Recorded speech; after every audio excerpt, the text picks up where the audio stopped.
a todos ustedes y bienvenidos a una nueva edición de La Naranja en Números. Les habla como todas las semanas Matías Barbat, más conocido como Hubstats. Y aquí estamos, como siempre, trayéndoles a todos ustedes lo mejor de las estadísticas, el análisis, los datos y en definitiva los números de nuestro amado deporte de la naranja. ¿Cuáles son los 10 jugadores mejor pagados de la Euroliga 2022-2023? Un informe que nos trae Aris Farkas para Eurohoops.net. Bueno, vuelve la lista de los mayores contratos en Europa, en la que Nikola Mirotic sigue siendo el jugador mejor pago en Europa, aunque Shane Larkin fue el gran ganador del verano boreal. Con la temporada ya encima y después de que algunos de los principales fichajes se completaran al final del verano, la tradición anual de presentar los 10 mayores salarios de la Euroliga tuvo que retrasarse. Y eso es bueno porque más tiempo suele significar mejor información sobre un mercado de la Euroliga que, tras 2 años peculiares debido a la pandemia, volvió más o menos a la normalidad, con todos los jugadores de la lista alcanzando al menos 2 millones de dólares por temporada y 4 de ellos superando esta cifra. Así que más o menos podemos considerar que tenemos un empate entre el quinto y el 10º puesto de la lista. Esta normalidad se traduce en algunos casos en más dinero de lo esperado, como ocurrió con Shane Larkin, quien se perfila como el gran ganador del mercado de verano, mientras que Milos Teodosic vuelve a la lista e Italia vuelve a ser un destino con mucho dinero. Las cifras mencionadas están calculadas en dólares americanos por razones de comparación con los salarios de la NBA. Además, varios países de la Euroliga no utilizan el euro como moneda y las cifras representan los salarios netos. Especialmente este año, las dos monedas tienen prácticamente el mismo valor, aunque si uno quiere tomar los datos en euros, en definitiva nada cambia realmente. Recuerden que calcular los salarios en Europa es complicado, ya que la fiscalidad es diferente según cada país. Sin embargo, si uno quiere comparar con los salarios de la NBA, donde la mitad del dinero va para impuestos, solo uno tiene que multiplicar cada contrato de la Euroliga por 2 y uno se hace una idea bastante precisa. Vamos entonces con el top 10. Con el número 1, Nikola Mirotic para Barcelona, 5 millones de dólares. Nikola Mirotic sigue teniendo el mejor contrato de Europa. Según algunas fuentes, la cifra neta correcta para este año, el último de su contrato, es incluso mayor. Se acercaría a los 5,5 millones de dólares en un contrato récord en el que los detalles exactos fueron un misterio desde el primer día. Aún así, el acuerdo de Mirotic pasará a la historia como el segundo mayor de la historia del básquet europeo, solo superado por el contrato de 20 millones de dólares por 3 años de Josh Childress con el Olympiacos, firmado en 2008. Fue el precio que tuvo que pagar el Barça para que regresara a Europa y prácticamente el dinero que Mirotic hubiera ganado en el mercado de la NBA, donde los Utah Jazz tenían un contrato esperándole. Con el número 2, Shane Larkin para Anadolu Efes, 4 millones de dólares. En teoría, el Efes había decidido recortar gastos este verano y quizá empezar a reconstruir. Esa fue la idea inicial durante esta temporada, pero todo cambió cuando el equipo llegó de nuevo a la Final Four. El multimillonario presidente del club, Tuncay Özilhan, había decidido seguir gastando y cuando el Efes consiguió su segundo título consecutivo, el ambiente en Estambul se calentó. Con Vasilije Micic pensando en marcharse a la NBA, encerrar a Shane Larkin en Estambul se convirtió en una prioridad. Así que no solo se quedó, sino que consiguió un aumento en un contrato de 2 años, por el que recibirá en total 8 millones de dólares durante las próximas 2 temporadas. Su anterior salario era de 3,7 millones por temporada. Con el número 3, Vasilije Micic para Anadolu Efes, 3,3 millones. Micic entró al club de los 3 millones de dólares el año pasado y se mantiene ahí con un buen aumento. Se merece totalmente el sueldo en un contrato que expira en el verano de 2024. Y si hay una cláusula de salida a la NBA, pero un contrato comparable en Estados Unidos a lo que Micic gana en Europa, debe ser alrededor de 6 millones. Por eso no está ansioso, económicamente hablando, por dejar Estambul. Cualquier oportunidad de NBA tendría que hacerle sentir cómodo en todos los niveles para dar el salto. Con el número 4, Milos Teodosic para Virtus Bologna, 2,1 millones de dólares. Mira quién está de vuelta. Milos Teodosic se unió a la Virtus cuando regresó de la NBA ya por el verano de 2019 y firmó una extensión de contrato el pasado verano que finaliza al término de esta temporada. La Virtus tuvo que pagar una prima por mantener a Teodosic en la Eurocup y por eso el base de 36 años sigue siendo uno de los jugadores mejor pagados de Europa y el jugador mejor pagado de la plantilla de la Virtus. Con el número 5, Will Clyburn para Anadolu Efes también, $2 millones. El MVP de la Final Four de Euroliga 2019 se unió al conjunto de Estambul y se le pagó un salario justo por sus servicios. Aunque suene extraño, a pesar de haber jugado anteriormente en el CSKA, este es el salario más alto que ha tenido Clyburn y por primera vez entra en el club de los $2 millones. Y para el Efes se trata de un dinero bien invertido. Con el número 6, Mike James para Mónaco, $2 millones. El Mónaco quería retenerlo y tras una larga negociación, Mike James y el club del Principado llegaron a un acuerdo en la línea de los $2 millones. Ambas partes parecen contentas con el resultado final de un salario inferior a los $2,5 millones que James recibía antes de dejar el CSKA, pero también superior a la cantidad inicial de 1,8 millones que el Mónaco le proponía. Su contrato expira en el verano de 2024, por lo que el Mónaco ha cerrado a su líder más allá de esta temporada. Con el número 7, Niccolò Melli para Armani Milano, $2 millones. Tal vez uno recuerde que Melli y Malcolm Delaney no pasaron el corte el año pasado, ya que en aquel momento ganaban algo menos de 1,8 millones netos, según fuentes de Eurohoops. Ya no es así. Después de todo, regresó de la NBA con un contrato de 3 años para ayudar al Olimpia a volver a la cima de Europa. Eso sí, Melli no es el único jugador de Milano que gana esta cantidad de dinero. De hecho, su compañero de equipo Kevin Pangos también gana 2 millones. Es el segundo jugador del equipo italiano que entra en la lista con un sueldo prácticamente idéntico al que cobra Melli. Por eso tenía todo el sentido del mundo que dejara la NBA y volviera a Europa, donde tuvo una temporada estelar con el Zenit de San Petersburgo en su última experiencia.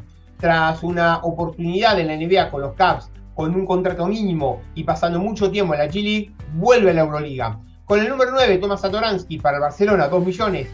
El base checo también regresa a la NBA tras una sólida presencia de 6 años con un contrato ligeramente superior al que tenía su predecesor, Nikalafis, con el Barça.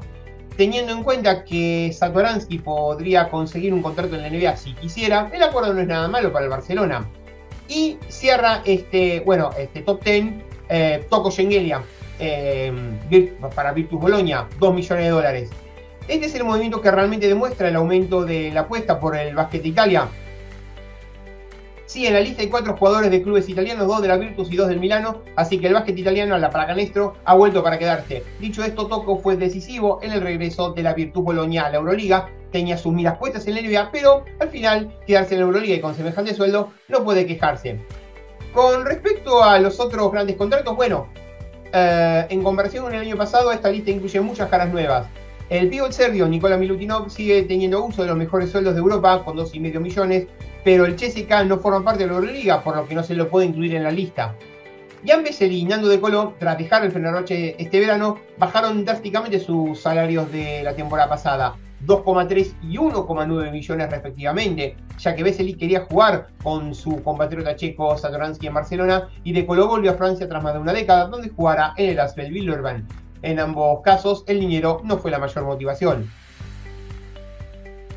Kostas Sloukas y Corey Higgins, con $1,8 millones el año pasado, no pasaron el corte porque se firmaron contratos más importantes este verano y Nikalafis, que también tenía un salario de 1,8 millones con el Barça, se queda finalmente fuera de la lista del top 10.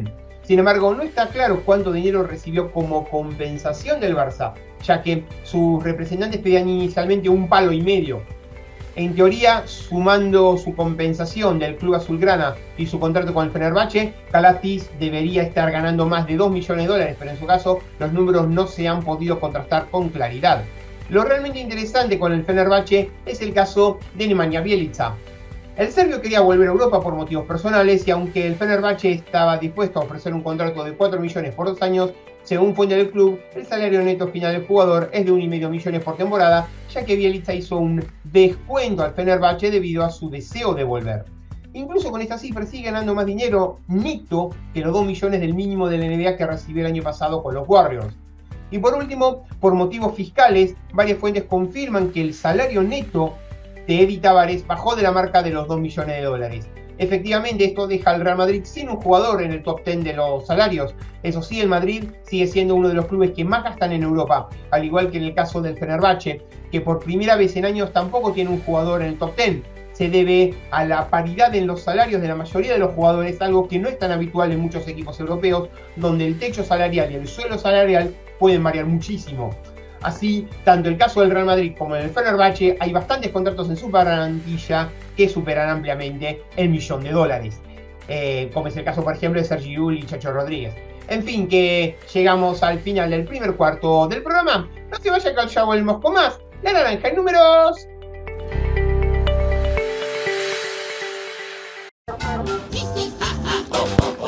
Golosinería Don Jaco. Golosinas todo el año. El mayor surtido en golosinas al mejor precio y con una excelente atención. Golosinería Don Jaco, en sus dos direcciones. En Villa Urquiza, Avenida Olazábal 5334 y en Villa Pueyrredón, Artigas 4721, a metros de Avenida Mosconi. Golosinas Don Jaco, excelencia y calidad. Golosinas todo el año. Golosinas Don Jaco.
El segundo cuarto del programa. Recuerden que nos pueden seguir en las redes sociales, @Hubstats, mi cuenta personal, @naranjanúmeros, que es la cuenta del programa, www.worldhubstats.com, la base de datos de estadísticas, la grilla de programación en unocontrauno.web.com y el repositorio alternativo de programas en barmat.com.ar, que por cierto, ya resolvimos un problema técnico y los anteriores 187 episodios desde el 5 de febrero de 2019 ya están disponibles para todos.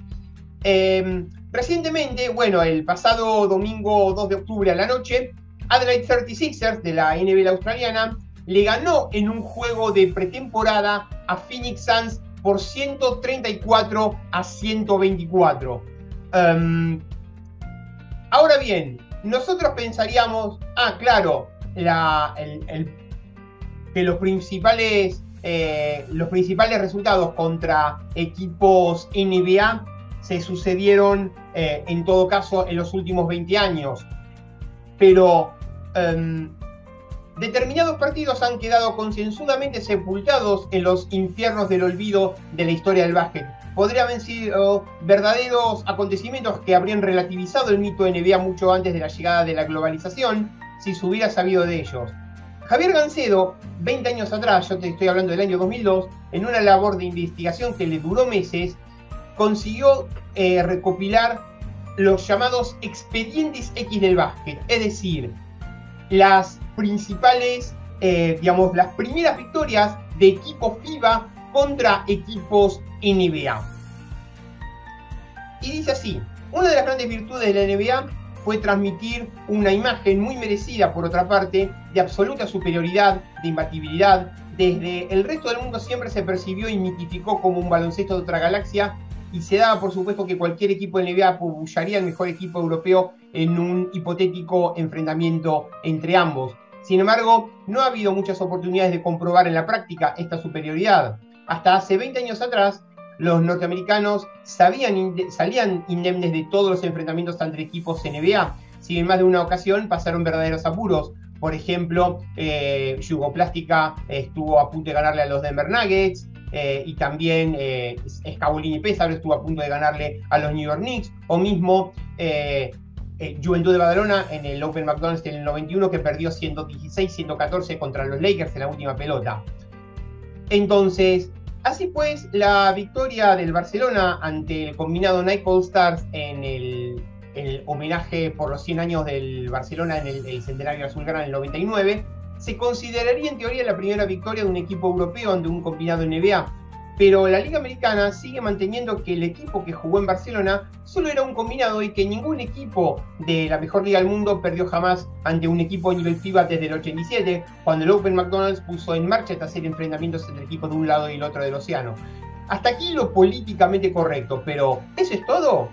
Probablemente la NBA haya obviado cuidadosamente toda referencia a lo que les vamos a contar, pero en la serie Expedientes X vamos a tratar de descubrir unos hechos que el paso del tiempo y la ausencia de cualquier divulgación habían enterrado hasta la fecha.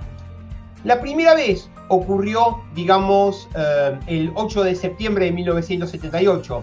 A modo de experiencia piloto y sin que trascendiera externamente, aterrizaba en Tel Aviv ni más ni menos que el equipo campeón de la NBA, los Washington Bullets, encabezados por sus dos estrellas, Wes Unseld y Elvin Hayes. Era su primer partido tras haber conseguido el anillo antes de las vacaciones. Porque Israel no se sabe ciencia cierta, aunque probablemente influyera el hecho de que durante la Guerra Fría, Estados Unidos fue el primer país en reconocer el Estado de Israel, justo 15 minutos después de haber sido declarado Estado independiente en el 48. Esto y la mala relación que en aquella época tenían ambos con la antigua Unión Soviética pudo haber motivado que el partido se celebrara en el Yad Eliyahu, en la cancha del Maccabi.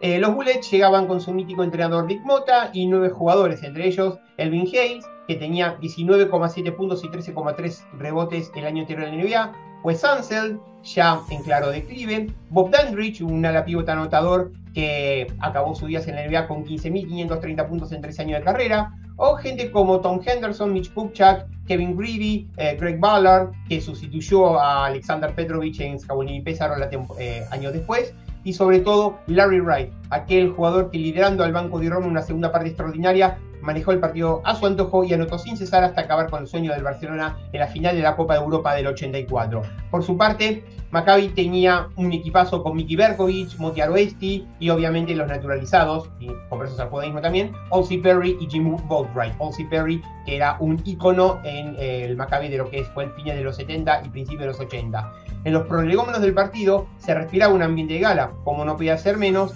lleno total para ver semejante espectáculo. El partido en cuestión terminó ganando, digamos,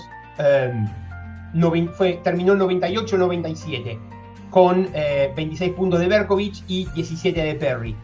Y bueno, aquí está el hecho: la primera victoria de un equipo FIBA sobre un NBA no está por producirse, sino que tuvo lugar, digamos, tuvo lugar hace, digamos, más de 40 años. Un dato que se hundió en las hemerotecas americanas como por arte de magia.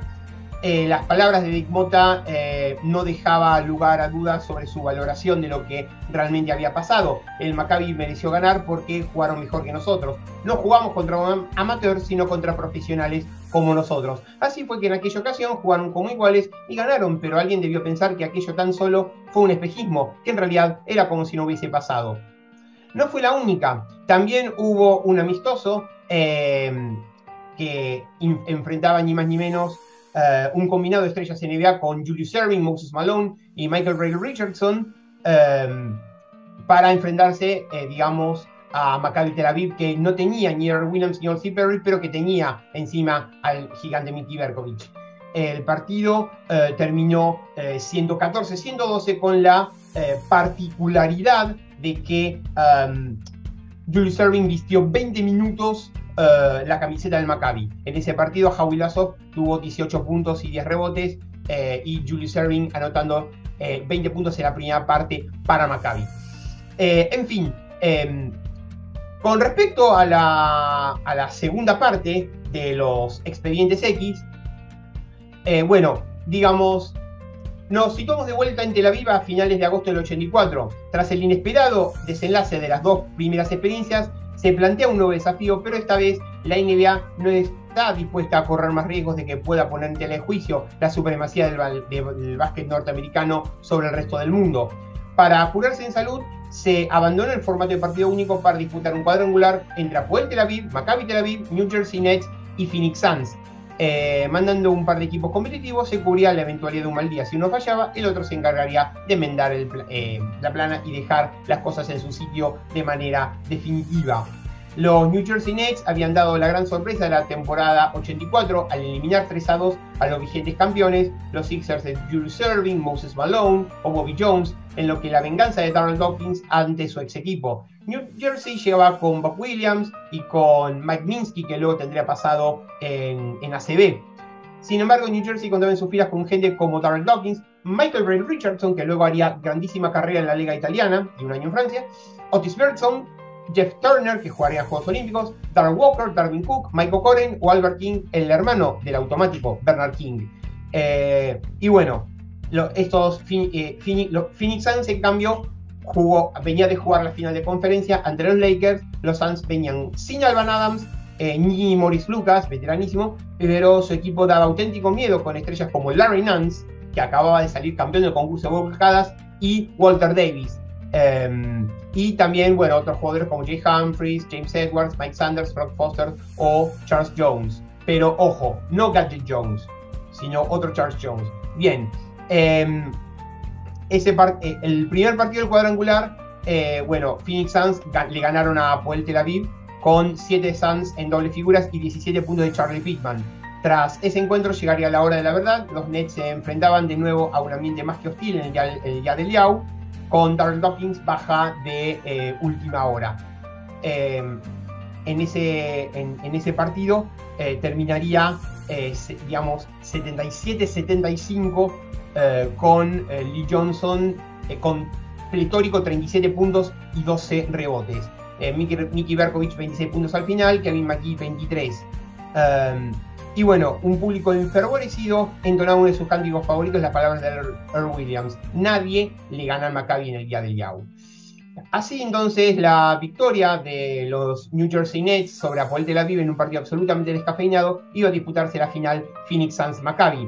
Llegado el momento de la verdad, la prudencia de la NBA al presentar dos equipos en previsión de cualquier eventualidad tampoco iba a evitar el naufragio. Los Phoenix Suns obtendrían una primera parte 19-13 en contra, que solo serviría para dar paso a todo un festival amarillo y azul. Un parcial de 11-0 con el quinteto base del Maccabi: Moti Aroesti, Miki Berkovich, Johnson, Kevin McGee y Lou Silver en pista, sería la consecuencia de unos momentos de verdadera inspiración israelí. Pese a que los Suns, con Larry Nance y Mike Sanders a la cabeza, consiguieron volver a poner a su equipo por delante 38-39, no pudieron parar en ningún momento a Kevin McGee, que se fue a 36 puntos. Además, Miki Berkovich había hecho 20 y Johnson se anotó 28. Si entre los tres habían combinado 87 puntos entre los Nets, esa vez hicieron 84. La verdad fue creciendo espectacularmente, con el Maccabi jugando contraataque y desarbolando por completo a su rival. 48-43, 62-47, 101-72. Con 6 minutos y medio por jugarse, la suerte estaba echada y el día del Yahoo era una fiesta, lo habían vuelto a hacer. Phoenix Suns consiguió maquillar un poco el resultado, pero terminó 113-98 para Maccabi, y lo único que iban a ganar los Suns ese día fue el concurso de volcadas, con Larry Nance, precisamente el campeón de volcadas del 84, por encima de Darrell Dawkins y Johnson. Esta doble victoria de Maccabi, sobre dos equipos NBA, es una de las hazañas más grandes conseguidas por un equipo europeo, y es incomprensible que prácticamente tenga conocimiento de ello. Durante el proceso de recopilación de esta información, Javier Gancedo, el autor, tuvo la oportunidad de entrar en contacto con gente que pudo vivir directamente esas experiencias narradas en esos dos capítulos, y pese al paso de los años, resultaba emocionante ver la intensidad con la que contaban aquellas victorias frente a los más poderosos. Pero bueno, hay una tercera parte que en todo caso será en el último cuarto del programa. Entonces, no se vayan, que ya volvemos con más. La Naranja en Números.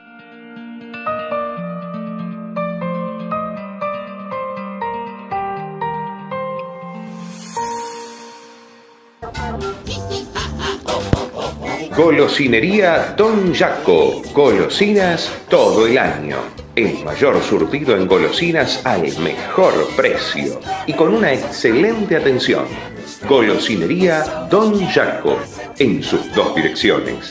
En Villa Urquiza, Avenida Olazábal 5334. Y en Villa Pueyrredón, Artigas 4721, a metros de Avenida Mosconi.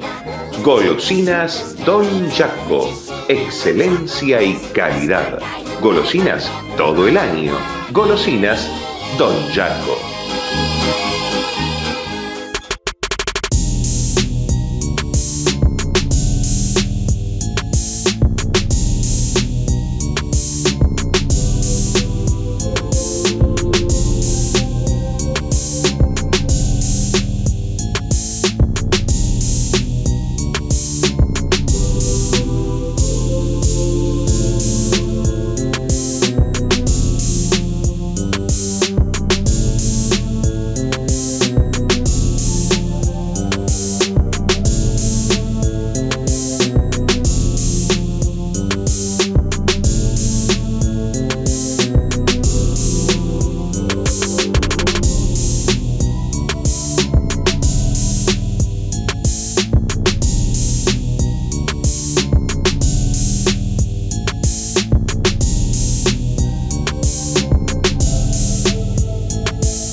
Con el tercer cuarto del programa.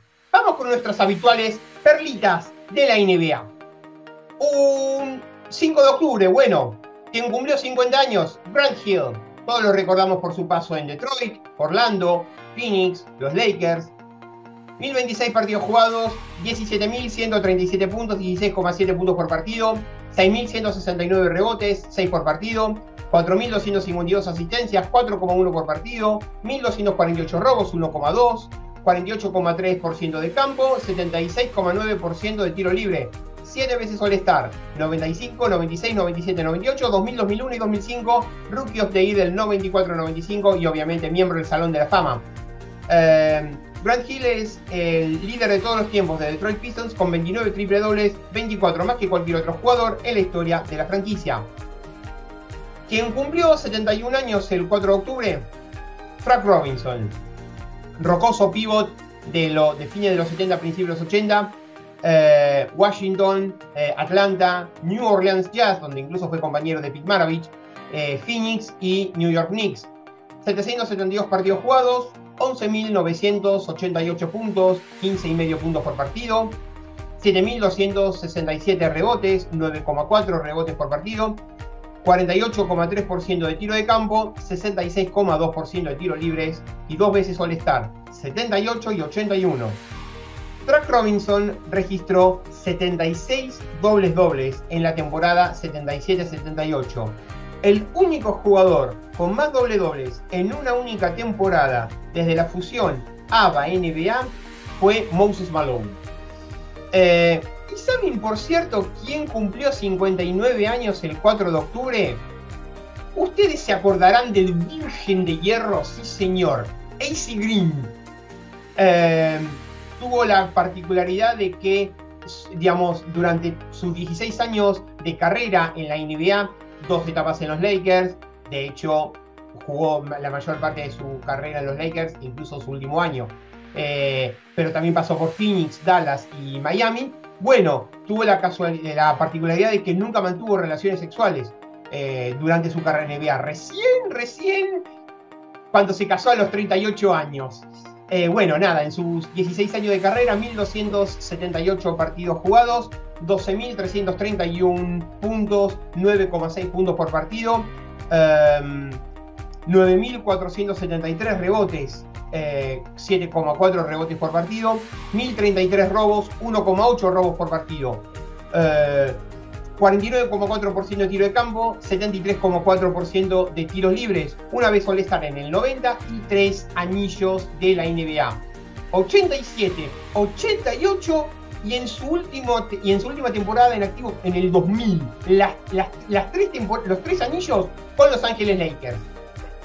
AC Green posee el récord de la NBA con mayor cantidad de partidos consecutivos jugados con 1.192 y se perdió tan solo un total de 3 juegos en sus 16 temporadas, todas ellas en la temporada 86-87. Sí, ustedes se preguntarán, pero ¿por qué en la suma, digamos, la sumatoria da impar? Entiéndase que cuando tuvo una transferencia a mitad de temporada de Phoenix y Dallas, digamos, jugó 27 más 56, 83 partidos. Eso es posible dado, digamos, el tema de transferencia a mitad de temporada. Bueno, quien cumplió 34 años el 4 de octubre, Derrick Rose. Todos lo recordamos, obviamente, paso por Chicago, New York, Cleveland, Minnesota y obviamente y también Detroit. Digamos, ya es su segunda etapa en New York. 672 partidos jugados, 12.230 puntos, 18,2 puntos por partido, 2.239 rebotes, 3,3, 3.646 asistencias, 5,4. Buen pasador. 45,7% de tiro de campo, 31,6% de triple, 83% de tiro libre, 3 veces All-Star, 2010, 2011, 2012, Rookie of the Year de 2009 y MVP del 2011. Derrick Rose ganó el MVP en la temporada 2010-2011 a los 22 años de edad, el jugador más joven en la historia de la NBA en hacerlo. Quien cumplió 40 años el 2 de octubre, Tyson Chandler. Rocoso pivot, Chicago, New Orleans, Charlotte, 2 etapas en Dallas, 2010-2011 y 2014-2015, New York Knicks, Phoenix Suns, los Lakers y Houston Rockets. Una carrera larga, 1.160 partidos jugados en 18 años, 9.509 puntos, 8,2 por partido, 10.467 rebotes, 9 por partido. Sí, más rebotes que puntos. Caballo de trabajo. 1.335 tapones, 1,2 tapones por partido, 59,7 de campo, 64,4 su porcentaje en tiros libres. Una vez All-Star en 2013, Defensive Player of the Year de 2012 y un anillo con Dallas en 2011. Chandler es uno de los 42 jugadores en la historia del NBA en alcanzar 10.000 rebotes. Posee el segundo mayor porcentaje de carrera de tiro de campo dentro de ese grupo. Y para cerrar para cerrar el tercer cuarto del programa, 29 de septiembre cumplió 56 años Hersey Hawkins. Este es más de mi época, digamos. Jugó en Filadelfia, 2 etapas en la antigua franquicia de Charlotte Hornets, Seattle y en Chicago. 983 partidos jugados, 14.470 puntos, 14,7, 3.554 rebotes, 3,6, 2.860 asistencias, 2,9. Grandísimo ladrón, fue 1.622 robos, 1,6, 46,1% de tiro de campo, 1.226 triples, 39,4 de efectividad, 87,0 su efectividad en tiros libres. Una vez All-Star en el 91. Un dato de color de Hersey Hawkins que se remonta al básquet universitario. Hersey Hawkins anotó 1.125 puntos, 36,3 puntos por partido en 31 partidos, como senior en su último año de universidad en la Universidad de Bradley, el séptimo mayor total en una sola temporada en la historia de la NCAA. En fin, que llegamos al final del tercer cuarto del programa. No se vayan, que ya volvemos con más La Naranja en Números.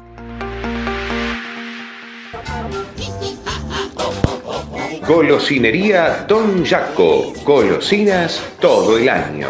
El mayor surtido en golosinas al mejor precio y con una excelente atención.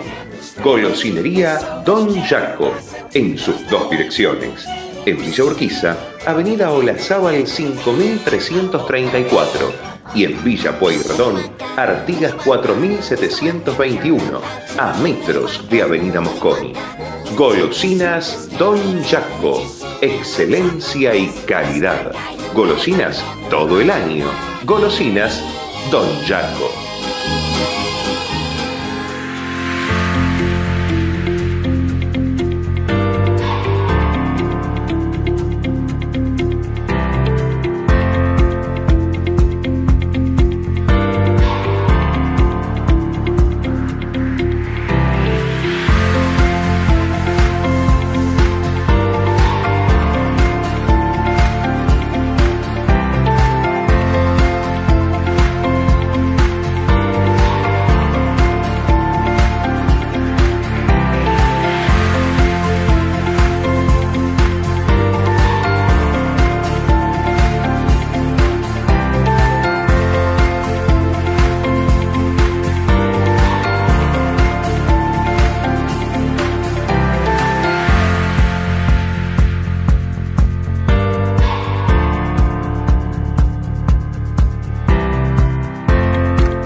Con el último cuarto del programa.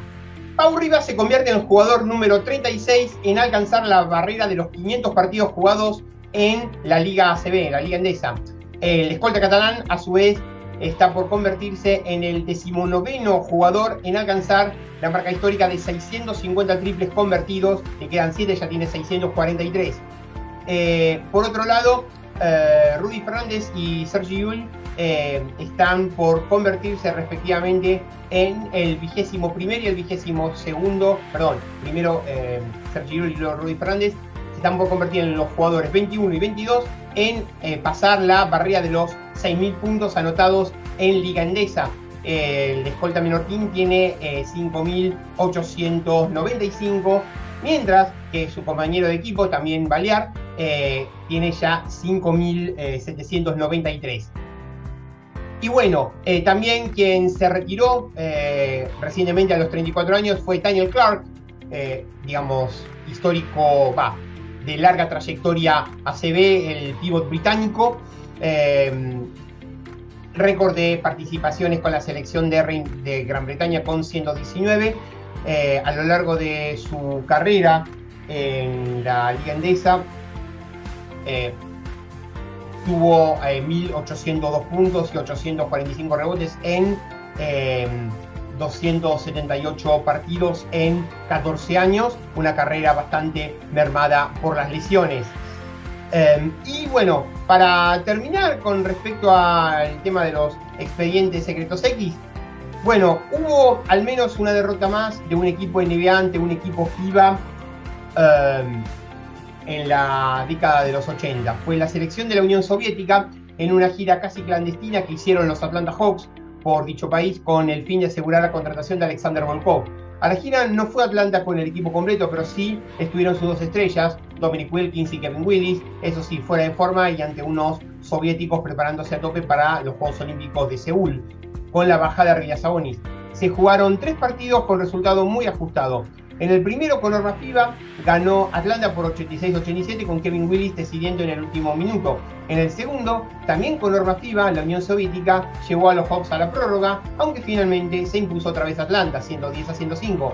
En el tercer partido, celebrado en Georgia, en la Unión Soviética, es decir, en la República de Georgia, se jugó con normas NBA y esta vez sí, la Unión Soviética consiguió ganarle a los Hawks 132-123. Paradójicamente, la web de la NBA conocía de la existencia de este partido, pero se quedó con el hecho de que los aficionados locales estaban sorprendidos porque los Hawks fuesen de Atlanta, Georgia, Estados Unidos. Nunca hicieron referencia al resultado del partido.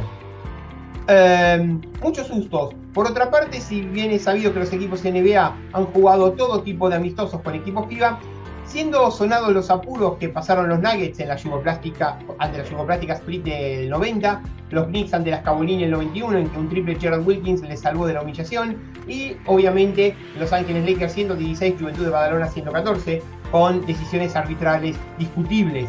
Sin embargo, en fechas parecidas al primer Open McDonald's, en el que Milwaukee Bucks masacró al Olimpia Milano de Bob McAdoo y Brown y a la Unión Soviética, el siempre protagonista Maccabi Tel Aviv se planteaba en Filadelfia para un amistoso con normas NBA. ¿Qué pasó entonces? Tras su primer cuarto en el que Filadelfia tomó el control y abriendo el segundo cuarto con 10-2 de parcial, el equipo de Barkley con todos sus efectivos posibles ganaba 42-23. Enfrente, Ken Barlow, Kevin McGee, Lavon Mercer y Doron Jamshi poco podían hacer. Pero tirando de la efectividad de este último, bueno, el máximo goleador de la liga israelí, el Maccabi empezó a carburar. Mercer y McGee dominaban a Barkley y Mike Minsky y la diferencia se redujo a 62-48 al descanso, 91-80 al final del tercer cuarto, 97-95 a 5 del final y finalmente 103-102 para Maccabi en su primera ventaja de partido. Una canasta de Filadelfia fue contestada con otra de Jamshi y 2 tiros libres de Mercer que pusieron al Maccabi siendo 407 con 2 minutos para el final. Filadelfia perdió la pelota y ahí empezó el drama. 3 de ventaja, balón para Maccabi. A partir de ahí, desastre. Mercer perdió la bola y Chicks anotó. El Maccabi consumó su posesión en ataque siguiente, forzando un tiro sin posición de Montidani en la 30 segundos del final que no entró. Con un punto abajo y 8 segundos, Mercer puso un tapón por detrás de Barkley, el cual para indignación del equipo de Maccabi fue considerada falta. Barkley anotó sus 2 tiros libres poniendo arriba a Filadelfia y con el último balón para Maccabi. Sin embargo, un trap sobre Jamshi fue efectivo y el balón llegó a Mercer, que falló el último tiro 108-107. Sixers. Quizás aquella noche el Maccabi empezó a forjar una senda perdedora que le llevó a perder 3 finales de Copa Europa consecutiva. Barkley había anotado 22 puntos, Robinson 19 y en el Maccabi además de Jamshi, Mercer hizo 20, Barlow 19 y McGee 16. También hubo un antecedente en España, se hizo un triangular con Real Madrid, en aquel entonces con Mirza Delibašić, el Partizan de Dragan Delibašić, que luego al año siguiente jugaría en el Madrid, y una selección NBA con Greg Ballard, Dan Brownfield, Mike Dunleavy Sr., Reggie Theus o Purvis Short, que también jugaría en Israel.